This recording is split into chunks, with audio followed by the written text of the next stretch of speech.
Sometimes a day of fun on a frozen pond can become dangerous if someone falls through the ice. Fortunately, Needham firefighters are trained to perform the difficult task of safely rescuing the victim from the frigid water.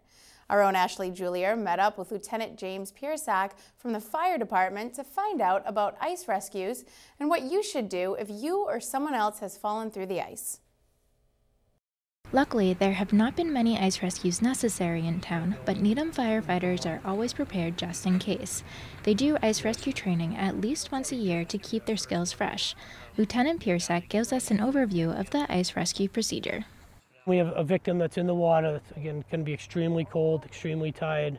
As the rescuer approaches, he wants to give his commands, because the last thing we want is, again, the victim to pull our rescuer underwater, which is just a natural reaction.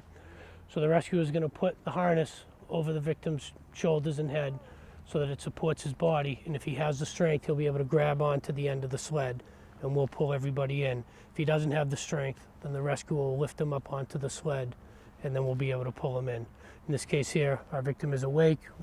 We get the go-ahead sign from the rescuer, and now he'll follow behind as the victim is pulled in.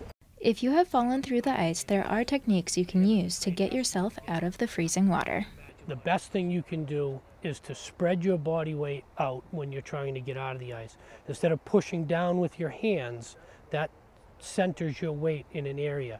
You're better off using your forearms and spreading out, because that will disperse your weight over the thin ice near the edges and it will assist you in getting up. Once you're able to get your waist up above the ice line, then you want to roll. Again, that disperses your entire body weight across the ice and you roll away from the hole. Keep rolling and rolling, because you never know when that ice is going to break again. So you want to get a good distance away from the hole. Firefighters have specialized equipment and suits to perform ice rescues safely. For this reason, if you see someone go through the ice, it is better to ignore your instinct to save them and to call for help instead. The most important thing someone can do if they go through the ice is have a buddy there with them or some other person they're with and call 911. It's very important for us to get there as the fire department with the appropriate gear so that we can execute the rescue.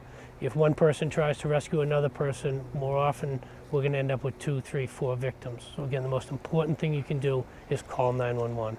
To check the safety of the ice before heading out, call the Needham Park and Recreation Recorded Information Line at 781-444-7212 and press 6.